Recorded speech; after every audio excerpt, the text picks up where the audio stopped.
The millionaire ফার্স্টল্যান্ড বইয়ের লেখক এমজে Dimarco এই বইটিতে বলেছেন, এই পৃথিবীতে যত মানুষই ধনী হয়েছেন তারা তিনটি পদ্ধতিতে ধনী হয়েছেন। ধরুন আপনি এখানে, আর এখানে রয়েছে আপনি যত সম্পদ চান সেই সমস্ত সম্পদ। এখন এখান থেকে আপনি যদি ওখানে যেতে চান তাহলে আপনার কাছে তিনটি রাস্তা রয়েছে। সবার প্রথমটি হলো সাইডওয়াক, যেই রাস্তা দিয়ে আপনাকে হেঁটে হেঁটে গন্তব্যে পৌঁছাতে হবে।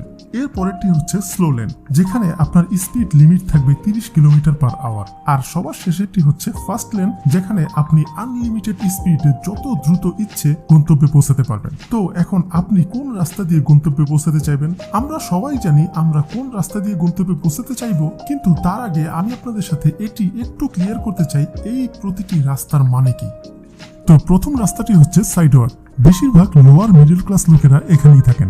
এদের দেখবেন নিজের টাকা পয়সার উপর কখনো কোনো কন্ট্রোলই থাকে না। এছাড়াও তারা টাকা পয়সাকে এমন ভাবে খরচ করে যে এদেরকে দেখলে মনে হবে কাল নামে কোনো দিনই নেই। এদের কখনোই কোনো সেভিংস থাকে না। তারা এক স্যালারি থেকে আরেক স্যালারি পর্যন্ত চলতে থাকে, আর সবসময় সৃষ্টিকর্তার কাছে বলতে থাকে, সৃষ্টিকর্তা যদি আমাকে কিছু দিত। আমি আপনাদের আরো একটা ইন্টারেস্টিং কথা বলি, সব সাইড ওয়ার্কার লোক কিন্তু আবার গরিব নয়। কিছু সাইড ওয়ার্কার আবার এমনও হয় যাদেরকে বাইরে থেকে দেখলে আপনার কাছে ধনী মনে হবে। আপনারা অনেক রিচ সেলিব্রিটিকে দেখবেন, তারা তো আসলে লাইফে অনেক টাকা ইনকাম করেছে, কিন্তু হঠাৎ করে দেখবেন তারা ব্যাংকরাফট হয়ে গিয়েছে। এটি এ কারণেই হয়েছে, তারা আসলে শুরু থেকে সাইড ওয়ার্কারই ছিল। তারা যেই পরিমাণ টাকা ইনকাম করেছে সব টাকাই বিভিন্ন জায়গায় তারা ফুর্তি করে উড়িয়ে ফেলেছে। তারা তাদের লাইফে অনেক টাকা তো কামিয়েছে ঠিকই, কিন্তু এর মানে এটি নয় তারা টাকার খুব ভালো ম্যানেজমেন্ট বোঝেন। এর মানে বিষয়টি এমন হলো, আপনি একজন সাইড ওয়ার্কারকে যত পরিমাণ টাকাই দেন না কেন, মাস শেষে তার হাতে কোনো টাকাই থাকবে না, আর কোনো না কোনো ভাবে তারা সারা জীবন গরিবই থেকে যাবেন, কারণ তাদের মেন্টালিটিটাই এমন। আর এই সাইডটিতেই পৃথিবীতে সবচেয়ে বেশি মানুষ বসবাস করে। যদি আপনিও একজন সাইড ওয়ার্কার হয়ে থাকেন, তাহলে এখন আমি আপনাদেরকে তিনটা জিনিস বলতে চাচ্ছি। এই তিনটি জিনিস মাথা থেকে ঝেড়ে ফেলুন, আপনি সাইড ওয়ার্কে আর থাকবেন না।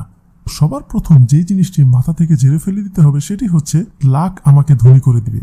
বেশিরভাগ সাইড ওয়ার্কাররা এটাই মনে করে ধনী লোকেরা তারা খুবই লাকি, তারা অনেক বড় ভাগ্য নিয়ে সৃষ্টিকর্তার কাছ থেকে এসেছেন, তাই তারা আজ এত ধনী। তারা এটি বলতে পারে কেন জানেন? কারণ তারা আসলে এটি দেখে না যেই লোকটি আজ অনেক ধনী হয়েছে তার পেছনের অনেকগুলো বছর সেই ব্যক্তি আসলে কত কষ্ট করেছেন। এর প্রকৃত দুটি এক্সাম্পল হচ্ছে, একটা মিস্টার মার্ক জুকারবার্গ, আর দ্বিতীয়টা হচ্ছে ওয়ো ফাউন্ডার রিতেশ আগারওয়াল। দেখবেন যখন মার্ক জুকারবার্গ খুব দ্রুত ধনী হয়ে গেল, তখন কিন্তু সারা বিশ্বে সবাই অবাক, আরে এত কম বয়সে একটা মানুষ কত লাকি হলেই এত ধনী হতে পারে, বিলিয়নার, অনেক বড় বিলিয়নার হয়ে গিয়েছে এত কম বয়সে, এভাবে সবাই বলছিল। কিন্তু এই বিষয়টি কেউই খেয়াল করতে রাজি না। মার্ক জুকারবার্গ কিন্তু খুব ছোটবেলা থেকেই প্রোগ্রামিং করে আসতেছিল।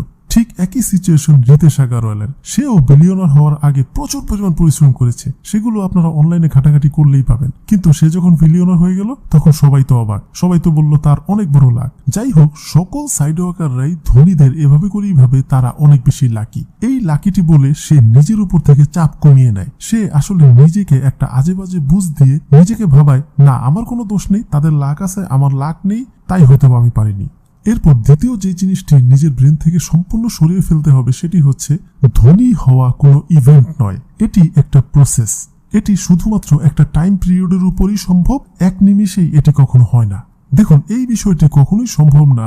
ধরুন আপনার কাছে একটা বড় কোম্পানি রয়েছে, আপনি সেটিকে আজকে বিক্রি করে দিলেন অন্য কোম্পানির কাছে এবং আপনি $1,000,000 মালিক হয়ে গেলেন। এটি শুধুমাত্র মানুষ স্বপ্নে স্বপ্নে চিন্তা করতে পারবে, বাস্তবে হয় না। যেই কোম্পানিগুলো এভাবে করে খুব দ্রুত ধনী হয়ে যাচ্ছে, তাদের সেই কোম্পানিটি দাঁড়া করানোর পেছনে বহু বহু বছরের পরিশ্রম রয়েছে। আমাদের আরো একটা ধারণা রয়েছে এমন, আমাদের অ্যাকাউন্টে যদি কোনো একটা ভাবে বেশ অনেক $1,000,000 চলে আসে তাহলে আমি ধনী হয়ে যাব। এই জিনিসটি বাস্তবে আসলে এভাবে করে হয় না। একটা প্রসেস অথবা সিস্টেমের উপর আপনার অনেকগুলো বছর দিন রাত অনেকগুলো কষ্ট করার পরে একটা কোম্পানি দাঁড়ায়। এরপর সেই কোম্পানিটি যখন অনেক পরিমাণ লাভে যায়, তখনই সেই কোম্পানি থেকে আপনি অনেক টাকা ইনকাম করতে পারবেন, অথবা সেই কোম্পানিটিকে বিক্রি করে দিয়ে আপনি 1 বা 2 রাতের মধ্যেই আপনি কোটিপতি হয়ে যাবেন। তাই এই পয়েন্টটি বলার মূল উদ্দেশ্য হলো, হঠাৎ করেই কেউ ধনী হতে পারবে না। ধনী হওয়ার বিষয়টি একটা টাইমের সাথে জড়িত, অনেকগুলো টাইম পরিশ্রমের মাধ্যমেই ধনী হওয়া সম্ভব।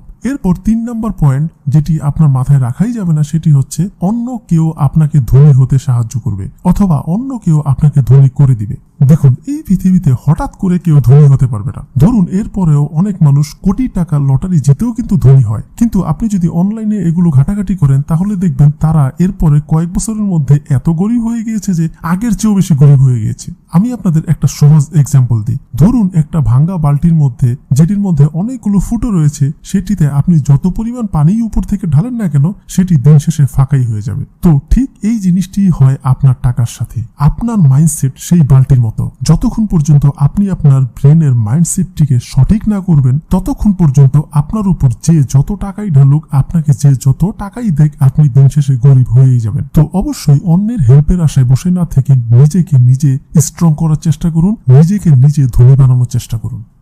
তো এখন আমি আপনাদেরকে এটি বললাম সাইড ওয়াক থেকে কিভাবে বের হতে হবে। এরপর চলুন এটি জানা যাক স্লো লেনে আসলে কি হয়। এই লেনটি আগের লেনটির চেয়েও বেশি সেন্সিবল। বেশিরভাগ মিডল ক্লাস লোক এই রাস্তা দিয়েই হাঁটেন, যেমন ডাক্তার, ইঞ্জিনিয়ার, লয়ার, যত মিডল ক্লাস চাকরিজীবী রয়েছেন সব এই রাস্তা দিয়েই হাঁটেন।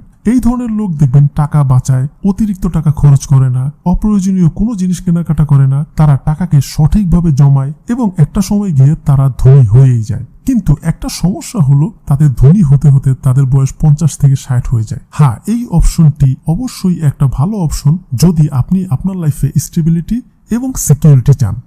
এখন আমি আপনাদের একটা কথা বলি, আচ্ছা 60 বছর বয়সে আপনি যদি স্পোর্টস কার চালান তাহলে কি মজা পাবেন? টাকা পয়সা হলে লাভটাই কি যদি আপনি সেই টাকাকে সঠিকভাবে ইউজই না করতে পারেন, যদি সেই টাকা আপনার লাইফে পার্সোনালি কোনো কাজেই না আসে, আপনি আপনার লাইফের পুরো ইউথ ওয়েস্ট করে দিয়েছেন যেই টাকা কামানোর ক্ষেত্রে, সেই টাকা আসলে আপনার লাইফে তেমন কোনো এনজয় দিচ্ছে না, তাহলে বলুন এই টাকা ইনকাম করে লাভটা কি? আমি এখন আপনাদেরকে বলতে চাই কেন আপনার স্লো লেনে থাকা উচিত নয়। ধরুন আপনার বড় একটি অ্যাক্সিডেন্ট হয়ে গিয়েছে, এখন আপনি 1 থেকে 2 বছর হয়তো বা চাকরিতে যেতে পারবেন না। আপনি বলুন তো আপনার চাকরিটা থাকবে আর এই 1 থেকে 2 বছর আপনার কোনো ইনকামই আসবে না, তাহলে আপনার ব্যাংকে যেই টাকা রয়েছে সেই টাকাও কি বাঁচবে? আবার ধরুন আপনি নিচে কোনো প্রকার ডিপ্রেশনে রয়েছেন, সেটা ফ্যামিলি প্রবলেম হতে পারে, অন্যান্য কোনো কারণে হতে পারে, আপনি প্রচন্ড ডিপ্রেশনে রয়েছেন। এখন আপনিই বলুন, আপনি যদি